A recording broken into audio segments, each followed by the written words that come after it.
Hi guys, and welcome back to my channel.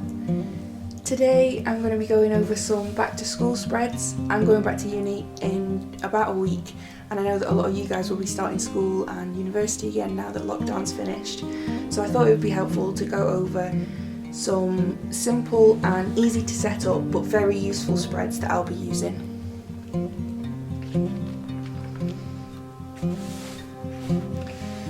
So the first spread that I've got here is a termly overview.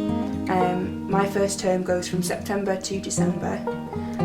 So all I did was draw out some mini calendars for each month and then leave a small amount of space underneath for writing in any important dates or information such as term times, exams, any specific assignments or projects that I've got to do that have different deadlines in them, and also things like birthdays and holidays and things like that.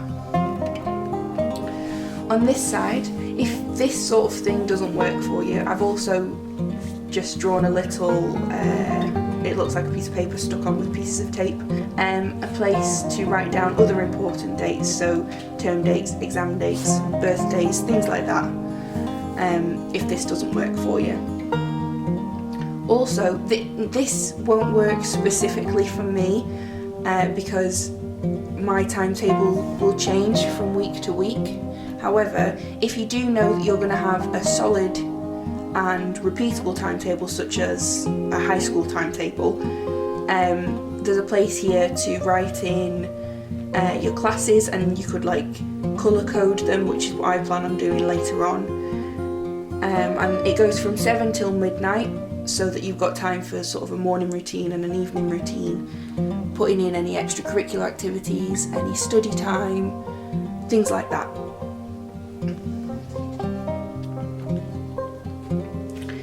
This page is a module or class overview.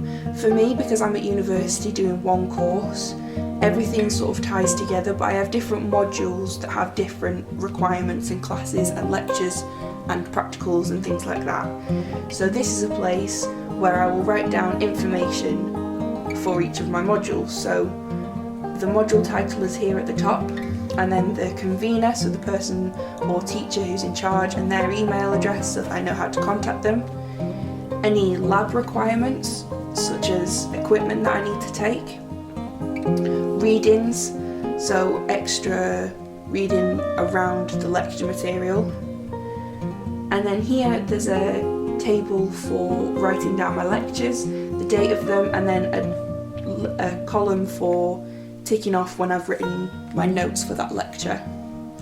This one next to it is very similar to the lecture one, except it's for tasks. So if I've got readings or projects or mini quizzes or things like that, I can write down the task and then check off once it's done.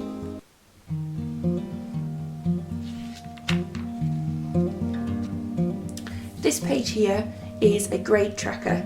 For me, I'm going to write down all of my grades for all of my modules on the same table, but if that doesn't work for you, if you want to separate them out, you could easily do that by doing this over a couple of pages. But for me, I've got one table and a place to write the date, the module, the task, so whether it was an exam or a project or anything like that, the mark that I got, and then a place for a running average, so I'll average up the marks that I get through the year so that I know roughly what grade I'm on track for over the year. This next page is one that I think, for me personally, and probably for a lot of people, is really important and really helpful.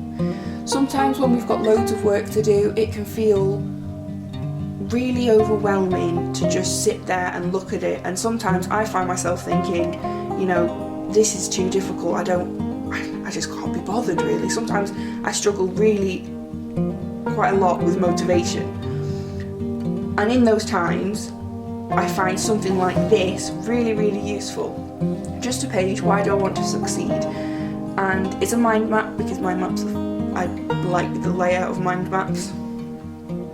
And I'll just fill this page with ideas and reasons why I want to succeed, why I want to do well, why trying hard in that particular exam or whatever is important to me. This next spread is also one that ties in with the last one, and that's the self-care master list. I find sometimes it can be really overwhelming just constantly studying and constantly thinking about school or university, and sometimes it's really important to just take some time for ourselves. But at the same time, sometimes it can be difficult to think of something that you want to do. So here I'm just going to write down a bunch of different ideas, from really simple things to more elaborate things like, I don't know, going for a facial with my best friend or something. Just ideas that when I'm feeling a bit overwhelmed and I need to chill out a bit, I can just have a look, see what I fancy doing, and then go and do it. Moving on, my first weekly spread is this weekly timetable. Again, like I said earlier, a weekly timetable for the whole year wouldn't work for me because my timetable will change from week to week.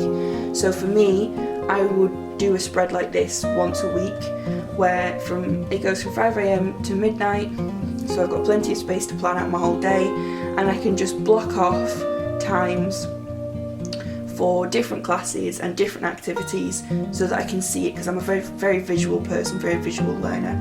It's also just got a small space at the bottom for a simple to-do list and a simple list for things to remember. The second weekly spread that I've got is over 2 pages, and it's more of a traditional weekly spread layout. I've got the monthly calendar here at the top, and then space for each day of the week to write down any tasks. And then here at the bottom I've got a place for a sleep tracker and a study tracker, which are 2 things that I do like to keep track of during term time. And then a simple place for some notes. The last spread that I've got here is a different style weekly spread. Rather than the horizontal one, which doesn't work for everybody, this is a vertical one. So we've got the days and the dates at the top, and then a place to write down the amount of sleep we got, and then a little meal planner section, so breakfast, lunch and dinner. A space for your tasks and events of the day, and then a small place for gratitude at the bottom. And another thing that I like to do sometimes when I'm feeling stressed is to write down one good thing that happened each day, because then you can look back at them and think, oh wow, that actually was a really good week, and you'll remember things that you wouldn't necessarily remember if you hadn't written them down. There's also a space here just for notes for anything for next week. So there you have it, my back to school / university spreads that I will be using in the upcoming term. I really hope you enjoyed the video. If you did, leave a like and maybe subscribe, and I'd really love to hear any comments or feedback that you have in the comments below. Thanks for watching. Bye.